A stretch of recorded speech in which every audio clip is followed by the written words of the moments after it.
Hi friends, 3 விதமான கீரை நம்ம பொரியல் பண்ண போகிறோம்.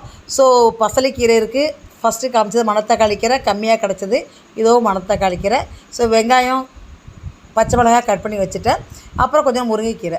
3மே கொஞ்சம் கம்மியாக கிடச்சிது தோட்டத்தில். ஸோ நம்ம எடுத்தாச்சு. தண்ணி ஊற்றிருக்கேன் பாருங்கள், கொஞ்சோண்டு 1/4 டம்ளர் தண்ணி ஊற்றிருக்கேன். ஸோ வெங்காயம், பச்சை மிளகாய் போட்டு வதக்க வேண்டியது தான். ஓகேயா? ஸோ எண்ணெய் இல்லாமல் நம்ம வந்து கண்டிப்பாக செய்கிறோம். ஸோ ப்ளட் ப்ரெஷர்காரவங்களுக்குலாம் ரொம்ப நல்லதுங்க. ஸோ குழந்தைங்கலேருந்து எல்லாருக்குமே ரொம்ப நல்லது. இப்போ ஸோ பச்சை மிளகாய் நல்லது, வெங்காயம் எவ்வளோ தூரம் போடுறோமோ அவ்வளோ தூரம் டேஸ்ட்டுங்க. ஓகேயா? ஸோ கொஞ்சம் பாயில் ஆகிடுது. ஸோ இந்த கீரைகள் உள்ள சத்து நம்ம சொல்லவே வேண்டியதில்லை. முருங்கைக்கீரை அவ்வளோ அயன் ரிச்சு. தென் மணத்தக்காளி கீரை சொல்ல வேண்டியதில்லை. பசலைக்கீரை அதை விட ஃபைபர் ரிச், ப்ரோட்டீன் அதில் நிறைய இருக்குங்க. ஓகே, ஸோ ப்ரோட்டீன் டயட் வேணுன்றவங்களாம் நம்ம கீரை எடுத்துக்கலாம். ஸோ தேங்காயும் சேர்க்கலை, பருப்பும் சேர்க்கலை, ஒன்லி வந்து கீரை மட்டுமே. ஓகே, அப்படியே ஒரிஜினல் சோர்ஸ் நம்ம கீரை. தேங்காய் பருப்புலாம் சேர்த்தோம் அப்படின்னு நிறைய கொஞ்சம் குவான்டிட்டி அதிகமாக வரும். ஓகே, இப்போ அது நல்லா பாயில் ஆகிடுச்சு. ஸோ இந்த டைமில் கொஞ்சம் ஃபஸ்ட்டு வந்து முருங்கைக்கீரையும் மணத்தக்காளி கீரையும் உள்ளே வச்சு லைட்டாக மூடிட்டேன். ஒரே ஒரு ஆவி தாங்க. மூடி எடுத்தாச்சு. எடுத்து பார்த்தா நல்லா வெந்துச்சு, ஹாஃப் குக் ஆகிடுச்சு. ஓகே, சும்மா ரெண்டு பரட்டிக்க வேண்டியது தான். ஓகேயா? ஸோ அதன் பிறகு தான் நம்ம பசலைக்கீரையை எடுத்து வைக்க போகிறோம். ஆனால் அது சாஃப்ட், ரொம்ப சாஃப்ட்டு.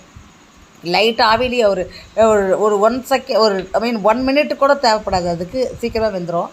ஸோ லைட்டாக 4 பரட்டினாலே போதும். லைட்டாக தண்ணி தெளிச்சிக்கலாம். சப்போஸ் தண்ணி இல்லை அப்படின்னாக்க லைட்டாக தெளிச்சிக்கலாம்.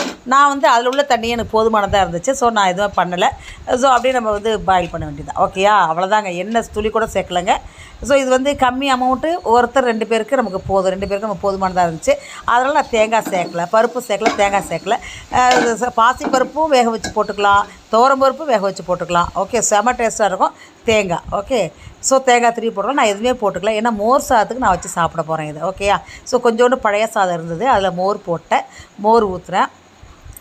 அதன் பிறகு என்ன கொஞ்சோண்டு சோம்பு போட்டுக்கிறேன், சொல்ல மாதிரிட்டேன். கொஞ்சம் சோம்பு போட்டு நம்ம வந்து லைட்டாக வந்து கிண்டிக்க போகிறோம். ஓகே, ஸோ பழைய சோறில் மோர் போட்டாச்சு. ஸோ ஒரு இம்பார்ட்டண்ட் சைட் டிஷ் இன்னொன்று காமிக்க போகிறேன், லெமன் ஊறுகாய் பண்ணும்போது அந்த பச்சை மிளகாயும் போட்டாச்சு.